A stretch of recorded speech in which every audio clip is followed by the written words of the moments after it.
Today, the Vice President is in Memphis, Tennessee, to attend the celebration of life service for Tyree Nichols. White House officials, including Senior Advisor for Public Engagement Keisha Lance Bottoms and Senior Advisor and Infrastructure Coordinator Mitch Landrieu, are also in attendance on behalf of the administration.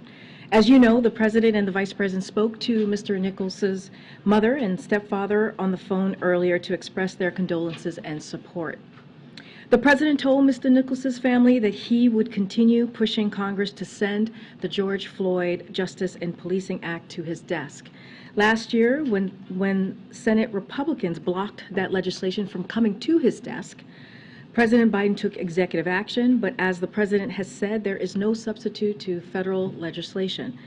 That's why tomorrow the President is hosting Representative Horsford and a small group of CBC members here at the White House for a conversation about the George Floyd Justice and Policing Act and other shared policies. And it's why he's continuing to call on Republicans in Congress to join with Democrats and ensure our justice system lives up to its name. I know you all just came back from the President's Competition Council meeting, so I wanted to highlight a few items that has showed some progress we've made on the President's competition agenda.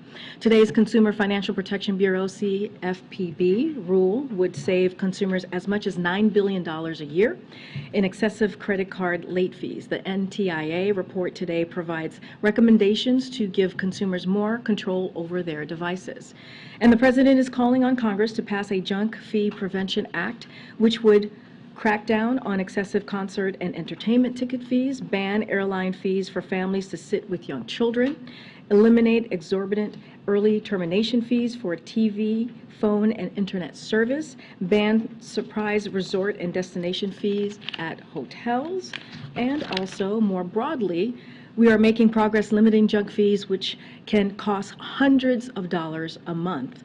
CFPB is targeting overdraft and bounce back fees, reducing those fees by more than $1 billion a year, and the Transportation Department led more airlines to guarantee coverage of hotels and meals when flights are delayed or canceled for issues under their control. Competition is a core tenet of the President's economic agenda to lower prices and promote capitalism. Now turning to another piece of news, during the North American Leaders Summit earlier this month, President Biden emphasized his commitment to working with Mexico to prosecute dangerous drug traffickers and increase information sharing on chemicals used in the illicit manufacturing of fentanyl and other synthetic drugs. Yesterday, the Treasury Department sanctioned leader of a Mexico-based network and 2 associates for procuring precursor chemicals from China to manufacture and traffic illicit fentanyl and other synthetic drugs to the United States. This action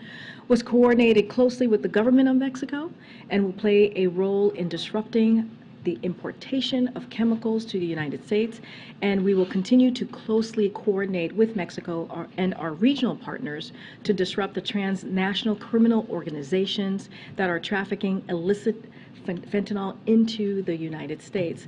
And I wanted to end our topper here by marking the start of Black History Month, which we are celebrating today. Each February, National Black History Month serves as both a celebration and a powerful reminder that Black history is an American history, Black history is American culture, Black stories are essential to the ongoing story of America. Yesterday, the President issued a proclamation in celebration of Black History Month. This month, the Biden-Harris administration is shining a light on Black history by taking time to celebrate the immeasurable contributions of Black Americans, honoring the legacies and achievements of generations past, reckoning with centuries of injustices, and confronting those injustices that are still so vividly in front of us today. President Biden and Vice President Harris are deeply committed to advancing equity, racial justice, and opportunity for Black Americans as this administration continues striving to realize America's founding promise. This administration's commitment began with building a federal government that looks like America. It continued with building a federal bench that reflects our nation. Nearly 1/3 of his judicial appointments are Black Americans, and President Biden has nominated more Black women to federal courts than every other president in history combined. And of course, President Biden appointed Justice Ketanji Brown Jackson, the first Black woman to serve on our nation's highest court in the land.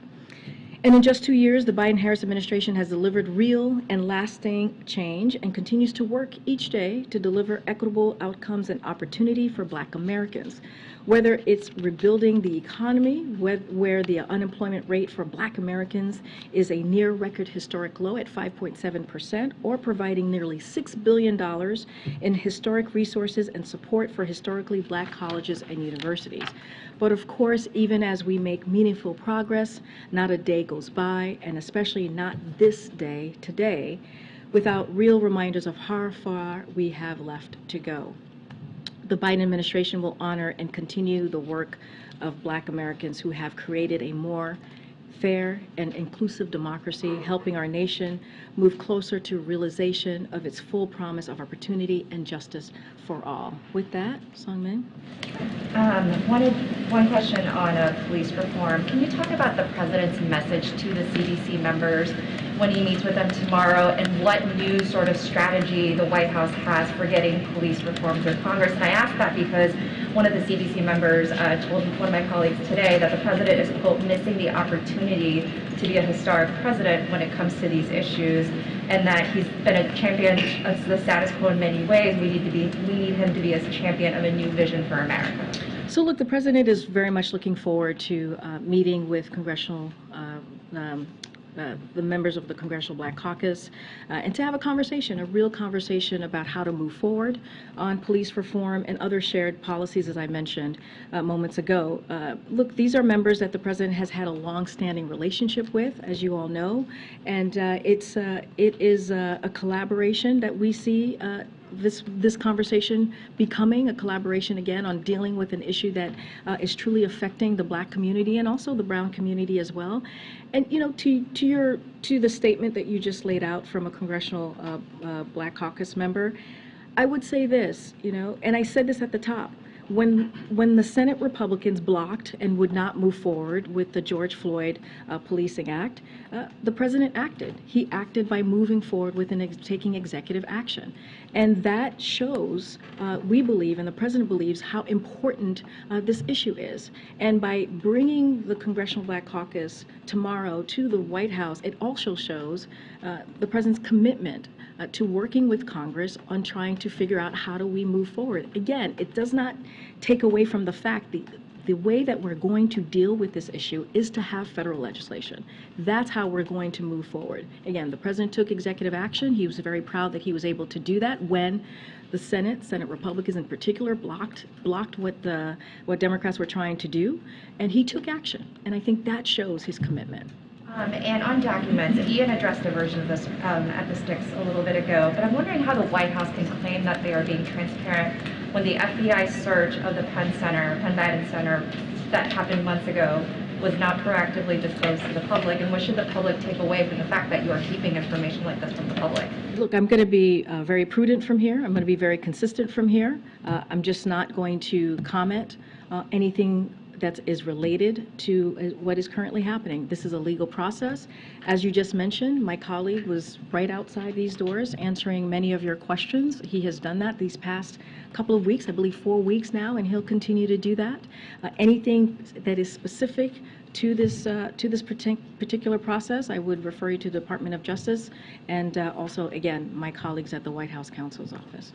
Just following up on that, I understand you're not going to discuss the details or anything, but just, is there a reason that 2 of the searches were disclosed and not the search of the Penn Biden Center? You mentioned this is a legal process. Is there a legal reason why you're disclosing only 2 and not what we know is a 3rd search? I'm going to refer you to the White House Counsel's Office. Okay, then another question on the meeting today with Speaker McCarthy. Given that the president has made it pretty clear he's not going to negotiate on the debt ceiling, what does he hope to get out of this meeting then?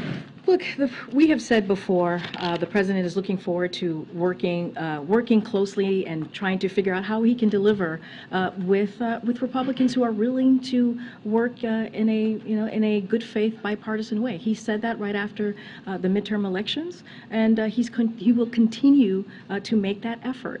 And you know, the president has been very clear about this. He wants to. They're going to talk about a range of issues, as you've heard me say, as you've heard us really report out from how we see this meeting moving forward. And look, he wants to hear from the speaker. What's his plan? What is his plan on the budget? What is his plan to really deal with what is at the top of the minds of the American people? How are we going to lower costs for them? How are we going to deal with the national deficit, which is something that the president has taken very seriously by in record fashion lowering the deficit by $1.7 billion. He wants to talk about that. He's always willing to have those conversations in good faith. And also he wants to see what their budget is. What is their plan? We've heard them over and over again talk about cutting Medicare, cutting Social Security. This is what we have heard from Republicans leading up to the midterms and then after the midterms. So, okay, what else are they going to be doing? What does that look like for them? And the president did have some choice words for the speaker last night ahead of this meeting. He says he's made off-the-wall commitments to the far right. Was there any strategy in saying that ahead of this meeting? Is he trying to throw him off a little bit, or on the flip side, is that really helpful to be talking like that?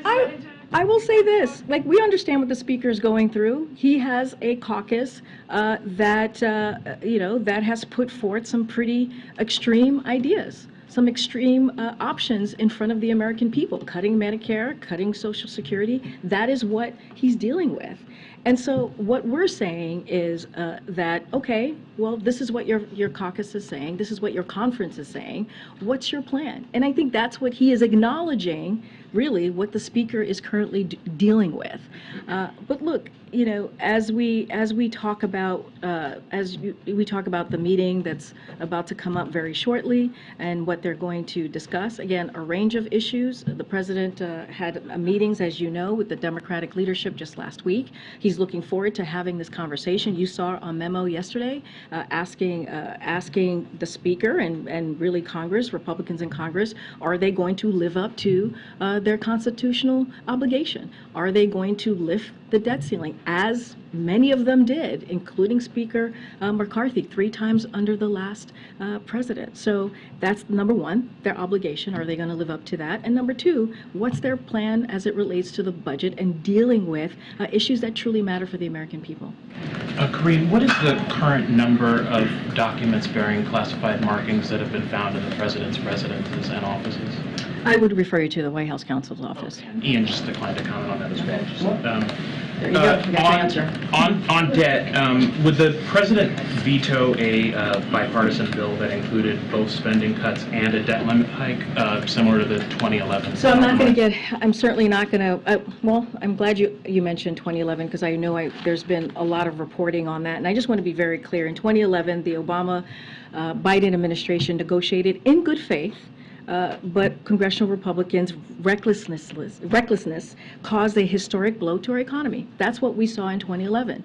And that's why when you look at how the administration, the Obama-Biden administration moved forward in 2013 and 2014 and 2015, they moved forward in a way to avoid unnecessary danger. They didn't do that in those three consecutive years because of the bad faith that they saw in 2011. And so, look, let's not forget, that's why congressional Democrats and Republicans in Congress voted 3 times in the Trump administration to lift the debt ceiling. And let's not forget, this has happened 78 times since 1960, 49 times under Republican presidents and 29 times under Democratic presidents. So this has been done before. It's their constitutional obligation to do this. And we are talking about programs, when they talk about Medicare and Social Security, we're talking about programs that they want to take hostage. That's going to affect taxpayers. That's going to affect seniors. That's going to affect veterans. And again, it is their constitutional duty. They should be able to do this without conditions. That's great. I'm trying to address some market-related chatter as well as some of the beliefs of some members on Capitol Hill. Jay Powell was just asked about the debt ceiling. He said there's only one option here. It's for Congress to pass the increase. Is that the view of the White House? There is only one option. There are no prioritization off-ramps, comically large coins to consider, anything like that. Congress is the only option here in the view of the White House. So on any of the coins and mint coins, I know that's come up before, that's something that the Treasury deals with and answers on, so I'm not going to comment there. I think we've been very clear. I think we've been very clear from here that this should be done without conditions. And it is their basic job, Congress, right? It is their basic duty to lift the debt ceiling. It is something that has been consistently done over the years. And that's how we see it. We see it as is something that should not be done without with conditions. It should be done without conditions, to be even clearer. And again, it is their constitutional obligation to get this done on behalf of the American people. I understand that, and you guys have made that abundantly clear repeatedly. I'm saying, can you close the door on any other alternatives than Congress fulfilling their constitutional obligation? Look, what I'm saying is we've been very clear about when we've been asked if there's going to be if there's room for negotiations, we have said this should be done without any conditions. There should be a way to go around this to get this done. This is something that Congress should act on. Now, and I've mentioned this a little bit, which is as it relates to, lowering the deficit, and that being a top priority for this president and has been throughout the last 2 years, he is willing and happy to have a good faith conversation with anybody who wants to talk to him about ways to do that.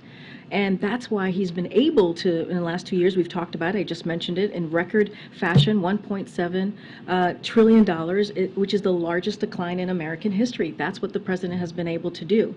Now, as it relates to the debt ceiling, that is a separate matter.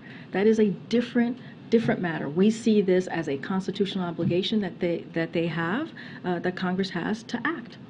Just one more. The Department of Interior advanced an $8 billion oil drilling project earlier today. Climate advocates had pretty sharp criticism of that. Does the president believe he is adequately balancing his climate goals with the need for increased oil production in the near term? So let me just be clear. No decision has been made on this.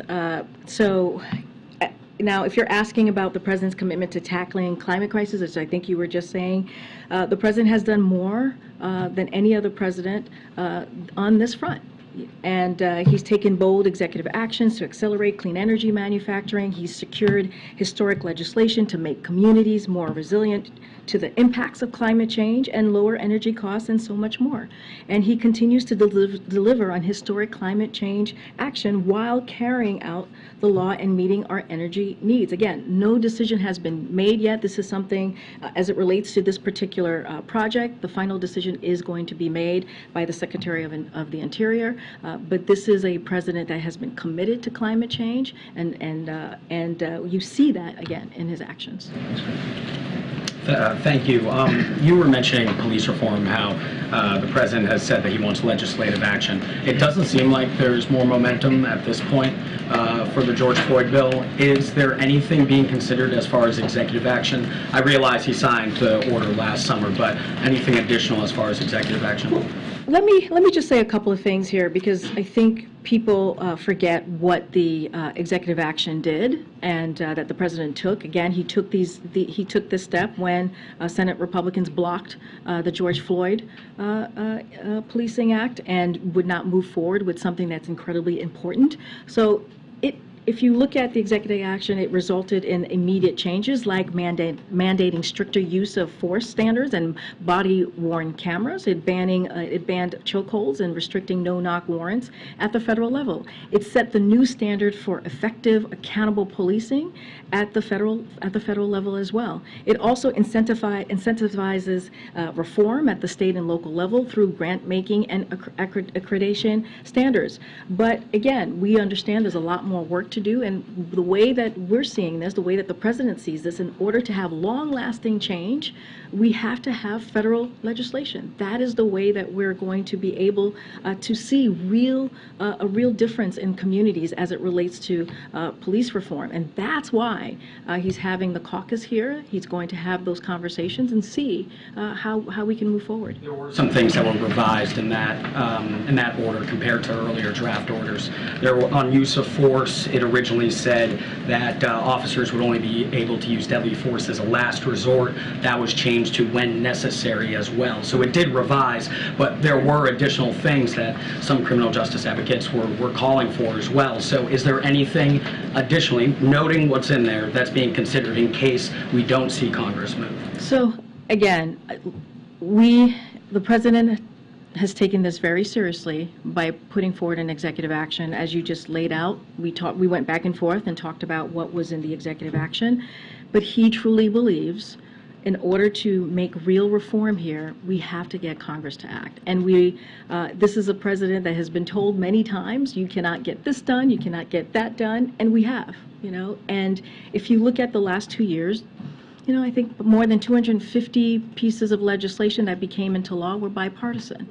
Some of the most important historical pieces of legislation that it's going to really help Americans as we talk about the economy, as we talk about not leaving anybody behind, was done in a bipartisan way. Think about the bipartisan infrastructure legislation, right? For example, you think about the CHIPS and Science Act that's bringing back manufacturing back into the U.S. Those are important steps that was led by this president. So again, it's not going to stop him just because we may be hearing naysayers or people are saying that we are not going to get this done. Doesn't mean that the president is not going to continue to work really, really hard to make this happen. Just one more. Does he support a pattern and practice investigation into the Memphis Police Department?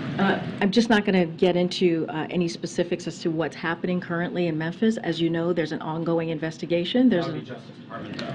That would be, look, the Department of Justice is dealing with they're doing their own investigation. As we know, authorities are doing their own investigation. We're just not going to comment on anything specifics as that is going on. And then I'll come back. Would the White House be open to an appropriations deal that also takes care of the debt limit, or would that, in your view, be negotiating on it in some way? Well, we said, again, without conditions. This should be done and lifted without conditions. And that would be a way to get around of doing their constitutional duty. So I'll just leave it there. Thank you, Karine. Just two quick, how we all do our jobs around here questions, and then one or two on the president. Why not have Ian Briefin here? Well, Ian was outside and took your questions. But why not in here like other government officials? Again, Ian was outside and took your question, and he's been doing that for the last 4 weeks. Would the White House have revealed today's search if pool cameras hadn't caught the investigators arriving on scene? Again, this is a question for the White House counsel's office. I would refer you to them. Today's perhaps the best example yet of the new era of divided government, when there were Republican oversight hearings being held today into the administration's border security and pandemic policy, president's meeting with the speaker. Can you remind us, what is the level of cooperation or legitimate back and forth you're willing to have with a Republican-led House when they're holding these investigations? Say that. Say a little bit more, so I understand. Well, okay. Border security policy is one thing. Pandemic policy, how money was spent, is another. What does the White House consider to be the kind of oversight and inquiries from congressional committees that you're willing to engage in, and what is not? So look, as it relates to the Oversight Committee, and I've said this many times before, look, we're willing to work with Republicans, House Republicans, on important priorities that matter to the American people, like lowering costs for Americans, as they said was really important going into the midterm elections. That's what we want to focus on. We want to focus on the priorities that matter to the American people. We're not interested in engaging in political stunts, and we want to move past the constant political warfare, as we continue to see from Republicans, sadly. And again, let's not forget, when Americans went out to vote in the midterms, they said they wanted to see less of that. They actually wanted to see bipartisanship. As it relates to any specifics to the Oversight Committee, I would refer you to my colleagues at the White House counsel's office. There was a local news report that various versions of the so-called beast that the president is driven around in don't include the taxation without representation license plates that Presidents Bill Clinton and Barack Obama used and Presidents Bush and Trump did not. Is there any reason for that, or does the president plan to start using them on the beast? So I saw some of those some of that reporting. You have I know you have a look. You just looked over at Mary. Mary looked over to you, and I don't know what's happening. But look, I have to run that down as to the beast and why it may not have those plates. But what I can tell you, and the president's been very consistent since the campaign, that we strongly support the D.C. statehood, and that has not changed. But I'll run that down to see about the plates on the beast. And January January came and went and there was no physical for the president. Is there a plan for that? That is a very good question. I'm glad you asked it.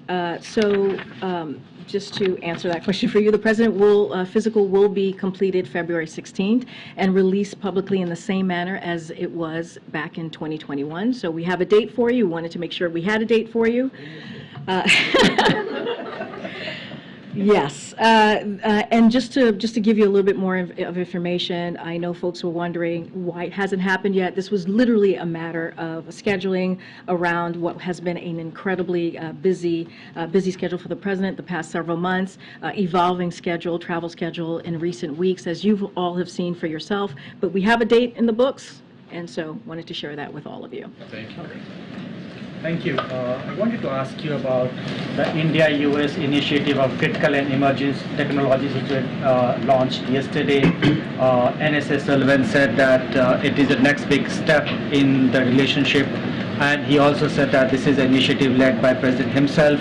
Can you let us know what this president thinks about it, why he's launching the initiative, and why this is called the next big thing in this relationship? So as you know, the president and the Prime Minister Modi, announced this initiative back when they met in a meeting in May of just last year, 2022, and that was in Tokyo, as you all know, and directed their national security advisors to spearhead our partnership in critical emerging technologies. And the president believes this initiative that you just laid out is key for the U.S. and India to create a democratic technology ecosystem and reinforces our democratic values and our democratic institutions. So we see this as an incredibly important initiative and a partnership that we have with India. We made our announcements yesterday in defensive innovation, semiconductors, space, 5G, and STEM talent, and we look forward to building on this momentum in the upcoming months and years. So again, an important partnership and initiative between the two friends who are two countries. Who are Is it also aimed towards China?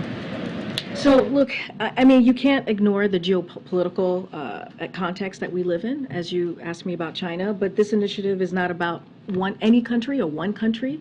It truly is about something bigger than that, a relationship between two friends, two countries who have been partners for some time. So look, as two of the world's leading economies and democracies, it is in our interest to strengthen this partnership and deliver for our people, and when you think about the economies and the people around the world. So we think this is an important step forward, and we'll continue to grow on this initiative.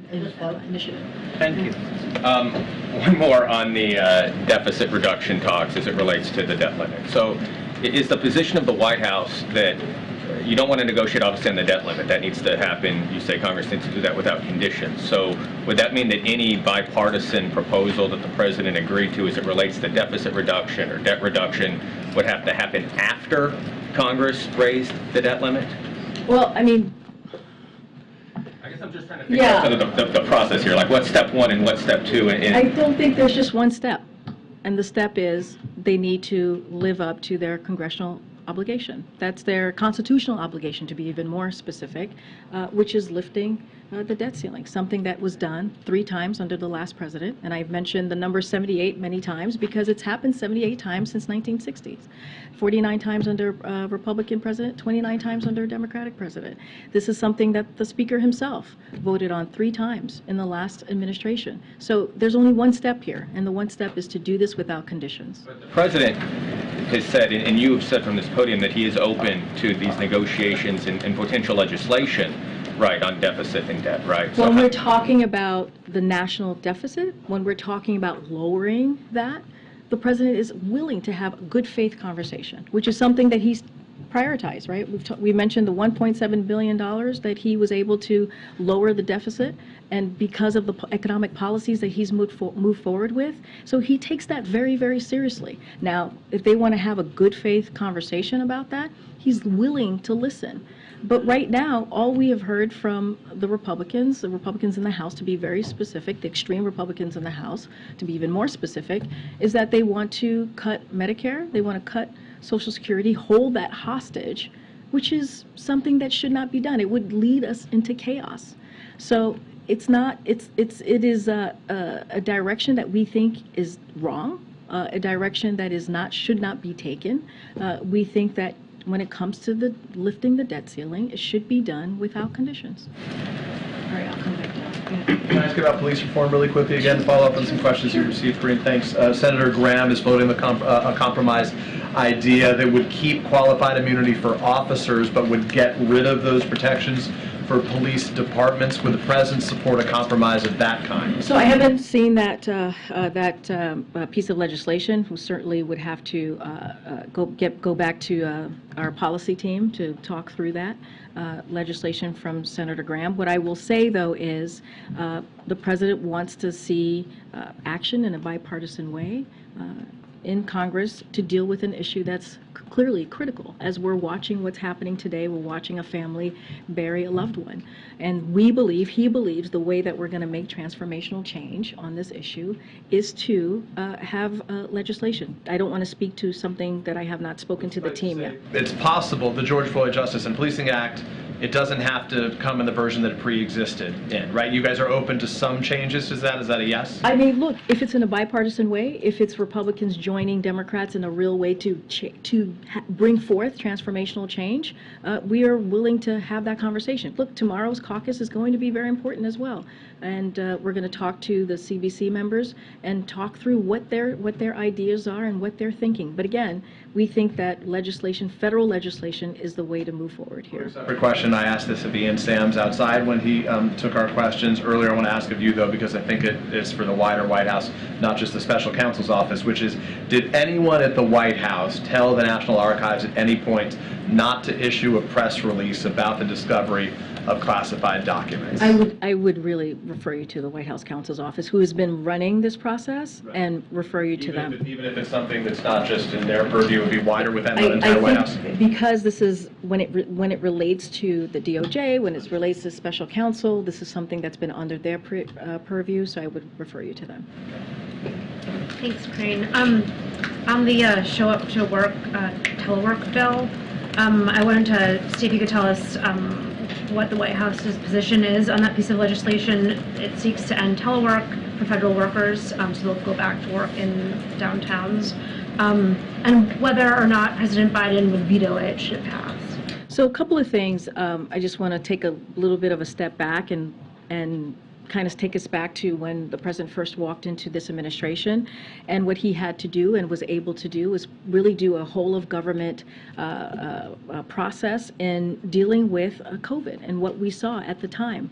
And he put forth a comprehensive way to deal with making sure that people got their shots in arms, right? Making sure that what we saw with schools being closed, small businesses being closed, he was able to move forward with the American Rescue Plan, which was only voted out of Congress by Democrats. And what we were able to do is open the country, reopen the country. Small businesses are booming, as we saw a record number of small business applications, which we announced about 2 weeks ago. And now COVID-19 does not determine how federal agencies work and serve the public because of the work that this president did on day one. And so our view is that the agency decisions should be guided by a focus on delivering results for the American people. That's how they should move forward. Like other major employers and federal agencies are making those decisions based on their performance goals, not only to increase efficiency and effectiveness, but also to remain competitive in the labor market. So we're committed to working with anyone in Congress to continue strengthening federal agencies. We think that's incredibly important, and the federal workforce in order to deliver on their missions and serve the American public. That's what we think the criteria should be. Look, we've explained our thinking, how the president sees this, and don't have anything to share specifically on the Show Up Act, but we believe that there are ways that federal agencies should be able to track their performance and continue to deliver for the American people, and that's how we think this is the most important way to move forward here. Just particularly given that the administration announced it's going to be ending the state of emergency on COVID, that there would be a desire to get federal workers back in the office. I just don't have anything specific. It's on that particular questions. We again think that decision should be guided by agency. That's their decision to make. On one other topic, on Russia, does the Biden administration believe that Russian and Belarusian athletes should be able to compete in the Olympic Games in Paris in 2024? So I haven't talked to my colleagues at NSC. Would like to get a sense of where they are. Have not heard any real reporting or had any incoming. So let me just talk to them and see where we are with that. We can circle back. Okay, great. Thanks, Corinne. A couple weeks ago when the mayors were in town, the president said he looked forward to an honest debate with Republicans on entitlements. The House Speaker on Sunday on Face the Nation was asked if he was going to propose cuts to Medicare and Social Security, and he said no. He said he would take that off the table. He was asked completely, and he said yeah. So is it your sense, is it the sense here that the House Speaker's not being honest when he says that? I think it's more of like there are some facts out there, right, that we can easily point to, like this administration can point to. And I think I did a little bit of that last time. And so if you look at McCarthy's Republican conference, especially the extreme part of that conference, and McCarthy himself voted to raise the retirement age and Medicare as we know it. That has been historic. Like that, those are the facts.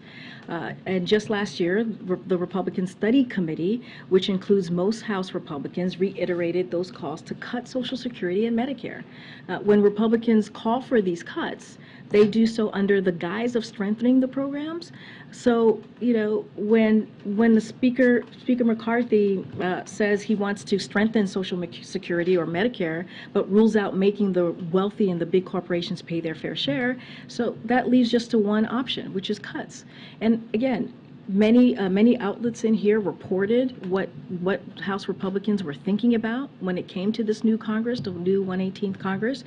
Fox News says Republicans eye using debt limit hike to overhaul entitlement programs if entrusted with majority. That's something that was reported on. CBS, Republicans want to push Social Security, Medicare eligibility age to 70, as I just mentioned, voting to increase the age limit. Reuters, GOP House members are threatening to force cuts to Medicare and Social Security spending. I mean, these are the facts. This is from the reporting that we all saw from you, but not you guys got that reporting because of what you saw. The actions were being taken by House Republicans.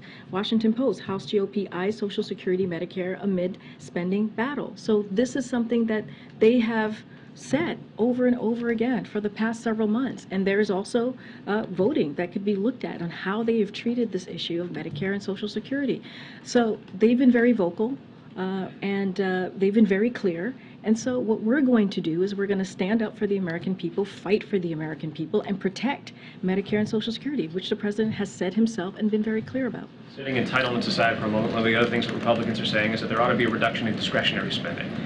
Is that something the president is in any way open to, or will he put forward a budget on March 9th that increases discretionary So spending? I'm not going to get ahead of the president, right? As you saw from our memo yesterday, the president's going to have his budget on March 9th. He is calling and asking, right, the speaker to put forward his budget as well so the American people can see what it is that they're thinking about, what it is that they're thinking about when it comes to the American people and the budget, right? What are the cuts that they want to make? What is it that they're proposing? So certainly not going to get ahead of what the president's going to put out on March 9th. I just because I know it's important to everyone here and important to the public as well. Can you explain the decision not to offer the public visibility on this meeting?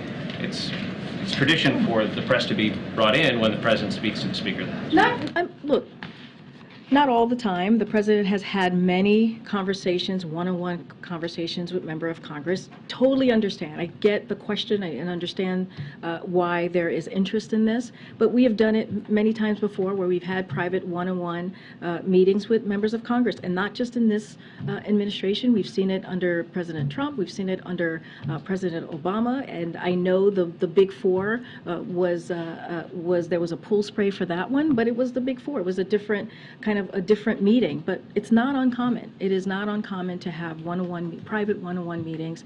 And I'll just add to this, you know, Speaker McCarthy is welcome to go to the sticks after the meeting and take your questions. We welcome that if that is something that he wishes to do.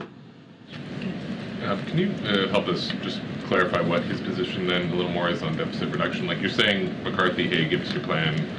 Is your plan, the president has sort of let out dribs and drabs of his views here and there. So just so I understand correctly, he is opposed to any cuts to Medicare and Social Security, including changes to eligibility. He's open to other spending reductions over the medium term, including potentially defense. I want to be very careful here because what the president has been very clear about is what is their plan. He wants to see their plan as it relates to the budget, right? So the president's going to put out his budget on March 9th. You guys will all get to see that.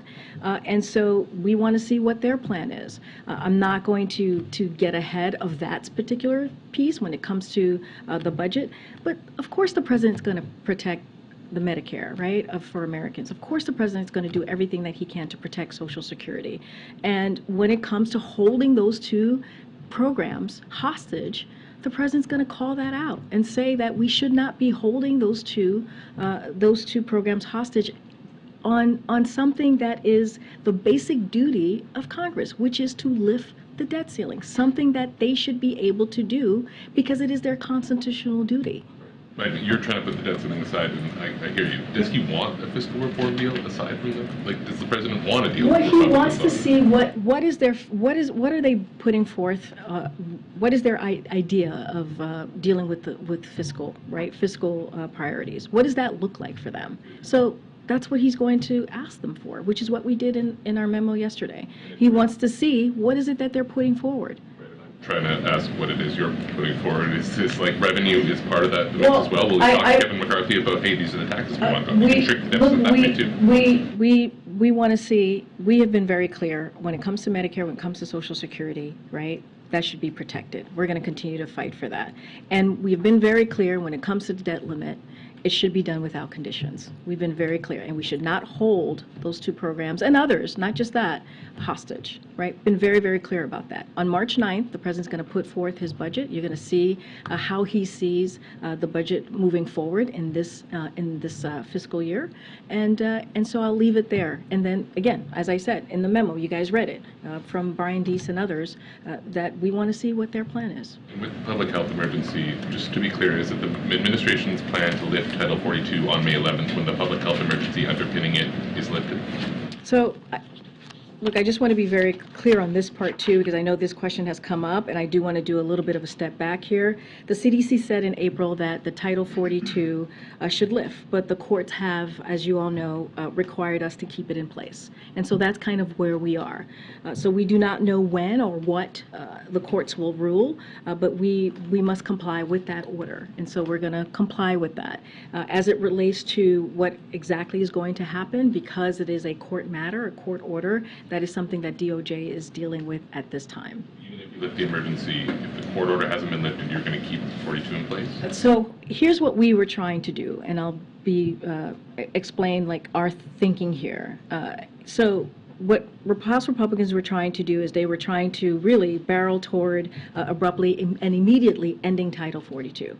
And what we are trying to do was to make sure that there was an orderly process to manage this in a really manage the situation at the border in a way that was, again, orderly and effective. And what they wanted to do is to end something overnight, which would have created chaos. And so that's why we have been very clear about doing this when it comes to Title 42, doing this in a safe and orderly way, and coming up, we are putting forward alternative priorities, alternative ways to dealing with the border, and so that's why we moved in that way. That's why we were very clear about what we're trying to do these next couple of months. Now, as you're asking me about the date, if it's going to happen or not on that particular date, again, there's a court order in place that, as you know, that was very clear that DOJ is taking on, and so I would refer you to DOJ about what will happen because of that court order. Thank you so much. Two domestic questions today. First of all, when the President meets with Speaker McCarthy, what are the specific areas of bipartisan cooperation that he's going to focus on, aside from, the debt ceiling? So there's going to be a range of issues that they're going to discuss. You'll hear from the President afterwards. We'll have a readout of the meeting. You'll probably hear from the Speaker if he is going to go to the sticks. You guys can all ask him questions. Don't want to get ahead of a meeting that is probably underway, I believe, and just don't want to get ahead of it. But again, it'll be a range of issues that the President thinks is important to work with Congress on, with the Speaker on, but just don't want to get ahead of what is going to be discussed specifically. Zooming out on the Tyree Nichols funeral today, people both inside the United States and outside are looking at this killing and asking, is the United States a racist society? I'd like to hear your thought on that. and also what the administration is doing beyond just police reform, qualified immunity, those discussions, what the U.S. is doing holistically, what the administration is doing holistically to address that perception. So at the top of the briefing, you heard me lay out how important this month is because it's Black History Month, and how important it is to see Black Americans and lifting up the contribution of Black Americans, and also understanding that their culture, when you think about Black culture is also American culture. When you think about what they've been able to, what the Black community has been able to contribute to the history of this country, they've been able to contribute in many different sectors of America. And so that's something that's really important that we will continue to lift up. There was a memorandum that was put out by the president. And look, you know, when the president walked into this administration, he said there were 4 crises that we were needed to deal with. One of them was COVID, one of them was the economy, climate change, and he talked about racial injustice. And he has given many speeches on the work that we still need to do to deal with an issue that is affecting a communities across the country, this particular community, the Black community. So he understands there's a lot more work to be done, and we need to call out injustices and continue to do that. While we have a rich history and an important history in this country, there are things that he also believes is important that we talk about and we speak to, and that is the injustices that we have seen in the Black community and other communities as well, historically. So that's why the president has made it a priority in his administration to make sure that it looks like America, to make sure that we see the diversity in this administration throughout different communities. And you see that over and over again when you look at the different agencies, when you look into the White House. And this is historically the most diverse administration in history. And that matters. When we talk about policies, when we're talking about transformational change, when we talk about how do we move forward in a country that is dealing with many issues, that's important to see that and to have that at the federal government. So again, lots more work to be done. The president understands that. He's spoken to that. And we're going to hopefully be able to work towards the healing for this country. Thank you, Karine. I have 2 questions on debt and deficit. First, the budget that the White House proposed last year represented 102% of the country's economic output. Is the administration aiming for something below that this year? I'm just not going to get ahead of the president's budget that's coming out on March 9th. You'll be able to view that once he's ready to speak to it. But directionally, where are discussions going? I hear you. I hear you're asking me for direction. You're asking me what is it potentially going to look like, with the ballpark number. I'm just not going to get ahead of the president. And then on the debt itself, you said earlier that the difference between 2011 and now is the number of times that Republicans have been able to pass the debt limit on a clean basis without anything attached to it. But the other difference is that the national debt has more than doubled in that time. It now is about $240,000 per household. Does the president believe that that is sustainable? Well, let's remember why we have seen that the last couple of years, right? I mean, we have seen that it balloon in the way that you just spoke to. Let's not forget the Trump tax cut, the $2 trillion 2017 Trump tax cut. If you think about that, if you think about the first piece of legislation that Republicans put forward was going to increase the debt limit by $100 billion. And so there's been time after time that we have seen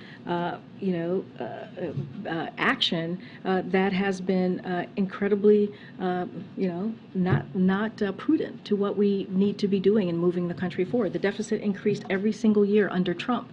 His 4 years in office are responsible for 25% of our total national debt from the last 230 plus years. And so, look, there's been action that's been taken by Republicans in Congress that has led to where we are today. Again, their first piece of legislation just weeks ago in this new Congress would have increased the deficit by $100 billion. And let's not forget why. To help tax cheats, wealthy tax cheats. That's what they wanted to do. This is a president for the first 2 years has taken lowering the deficit very seriously and has done done it in a historic fashion. Will this administration pledge to be deficit neutral this year? Look, what I can say is the president is committed to dealing with lowering the deficit. He has a record to speak to, as I just mentioned, the $1.7 billion that he has been able to do in the first 2 years to lower the deficit, and he is willing to have a good faith conversation, right, with anybody, Democrats, Independents, Republicans, to talk about how do we continue to move forward to do that, to deliver for the American people, yes, on important programs and issues, but also how are we going to continue to lower the deficit, which he thinks is incredibly important. Thanks, Corinne. Tyree Nichols' parents are expected to come to the State of the Union next week as a guest member of Congress. Would the president meet with them when they're here in town next week, Monday or Tuesday? Don't have a meeting to preview at this time. As you know, just last Friday, the president spoke with his mother and his stepfather, offering his condolences and saying that, telling them that he is going to continue to fight for police reform, continue to fight for the George Floyd Policing Act, and so that is a commitment that he's made to the family. Don't have a meeting to read out or to announce at this time. And on the COVID pandemic emergency, the administration has been using that as the justification for the plan to cancel student loan debt. Does ending the COVID emergency undermine the student loan plan? So we see that very, very differently. As we've talked about before, I think I've been asked this question before. So we're not using any emergency power. We're using the HEROES Act, as I've mentioned before, which gives the Secretary of Education the explicit authority to provide debt relief in this exact situation. So as you know, millions of Americans are at risk to default on their student loans due to the economic effects of the national emergency. And so this is why we took this action, to make sure that tens of millions of Americans are able to deal with the time that was very difficult, especially in the last couple of years. So the Secretary of Education is using the authority Congress gave them to prevent the harm. And so that's been the important priority of the president, to make sure that the folks who felt the pinch, if you will, who felt the hurt the most these past couple of years due to what COVID did to the economy, got a little extra help. Thanks, Corinne. With regards to the State of the Union, will that be paired with additional travel? And more broadly, can you tell us anything more about what the president wants to accomplish legislatively over the next year, given the intense congressional gridlock? So, look, on the first question, we'll have more to share on what that week will look like for the president. Again, don't want to get ahead of any announcement from here. As far as legislatively, look, the president has been very clear after the midterms, and this is a president who's talked about throughout his career working a bipartisan way with Congress on delivering important programs and important initiatives for the American people. That is something that he's going to continue to do, and it won't stop him. He's done that the first 2 years. I talked about 250 plus pieces of legislation that's become law that the president signed. So clearly that's something that the president is committed to. You know, he's going to have this conversation with Speaker McCarthy, just like he's had a conversation last week with the Democratic leaders, and they're going to try to figure out how can we work together in a good faith way. Again, I'm not going to get ahead of the president's State of the Union speech. You'll hear from him.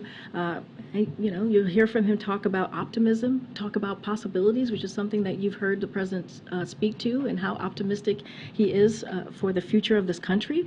He'll talk about, his economic policy and how it's delivered these last 2 years, and he'll lay out what he believes his legislation plan is going to be for the American people. Certainly not going to get ahead of that at this time. Last year, on January 19th, the president had a solo press conference. Does the White House anticipate that there will be a press conference where reporters might be able to ask him about those plans that you just mentioned anytime in the near future? Don't have a press conference to read out to you at this time. Thanks, Corinne. Boris Johnson is in town talking about aid to the Ukraine. Is he going to meet with the president or anyone at the White House while he's here? Don't have a meeting to read out at this time or on the president's schedule with Boris Johnson. I have one quick one on documents that went to student loans. Understanding that you can't tell us why the FBI search at the Biden Center wasn't disclosed previously, and that Ian Sams has referred to questions about the National Archives, possibly being blocked from sending a press release to DOJ. Understanding you can't talk about any of that. Can you assure us that the White House has been and continues to be as transparent as possible, meaning that where there haven't been disclosures, something has prevented that? What I can say is what the President has said many times, and you've seen it in our statements, is that we are cooperating fully. The President and his team is cooperating fully, and we will continue to do that. And I'll just leave it there. On student loans, does the White House believe that the President or administration can continue to use emergency powers after the emergency is over? So providing debt relief or pausing loan payments as it relates to the student loans does not require an ongoing and national emergency. And I just laid out for Karen how we see this process, and talking about the HEROES Act, which was a authority that was given to the Secretary of Education through Congress, and that's how we're moving forward there. And look, the emergency ending doesn't change the legal justification, and here's a couple of things here. There was a national emergency, as we all know, as we've all lived through it. Millions of borrowers were negatively impacted by the pandemic and face risk of default on their loans due to that emergency, that national emergency. Congress gave, again, the Secretary of Education the authority to take steps to prevent that harm, and he is, and that's how we see the process moving forward. With the HEROES Act, it's the portion of the HEROES Act that the Secretary is using is the part that needs a national emergency to be able to cancel that debt. So I understand what you're saying, and it was sort of explained in the background call a few weeks ago on this, where an official said that the increased authority under national emergency is necessary for the program to be created, but doesn't have to be in effect through the duration of the program. And the reason I'm asking is that interpretation could potentially allow for, policy effectuation beyond the emergency. So at what point is someone not worse off after a pandemic? How are we determining? I mean, just getting back to, I guess the crust of your question is that we don't need an emergency power to use the HEROES Act. It is an authority that was given to the Secretary of Education, and he is using that authority for a moment that we believe the American people really needed after these last 3 years, after dealing with what many dealt with a national emergency that was to them, right? Something that was caused them harm. And so this is a way to help tens of millions of Americans who need a little extra help. And so that's what the Secretary of Education is doing. Does the HEROES Act, though, require the national emergency for the Secretary to use it? I know we're splitting hairs here, but what I'm getting at is, yes, there was a national emergency. Yes, the administration used the HEROES Act because of the national emergency to cancel student debt. And I understand that the position that the administration staked out in the DOJ brief is that it doesn't have to be in effect to do the program. But my question I'm getting at is, when do you stop being harmed by the pandemic? How are we measuring it? That's a good question. Look, it's not any emergency power. It is, again, something that the Secretary of Education gets to. The HEROES Act is something that is in his purview, that he's able to use, an authority that he's able to use, and that's a decision that the Secretary of Education is going to make. As you remember, the debt relief was being used at the same time that we were going to lift up the pause, right, for payments, and so we believe as that was going to happen, we needed to do something to help tens of millions of Americans out there. Again, this is an authority that the Secretary of Education has. It's not just any kind of emergency power. This is a power that was given to the Secretary of Education by Congress that he's using in a way to make sure that Americans out there who have been harmed get a little bit of extra relief. Final point on it. I gotta move on. I gotta move on. I really gotta move on. Way in the back. Thank you, Bridget. Does the president see the current rate of spending at the federal level as a problem? And if so, what spending cuts would he support?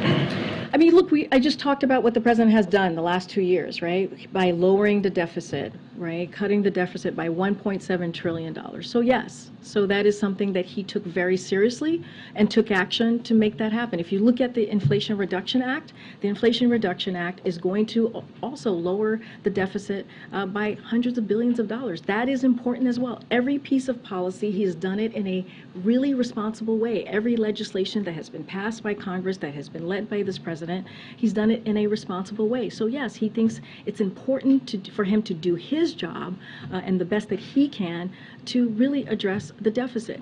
And I'll add this as well, and I've said this multiple times at this podium today, which is that he is willing to work in a bipartisan fashion, in a good faith fashion, with anybody from Congress who's willing to continue that work that he has done, to build on that historic record that the president has made. So I'll leave it there. Thanks, everybody. I'll see you tomorrow.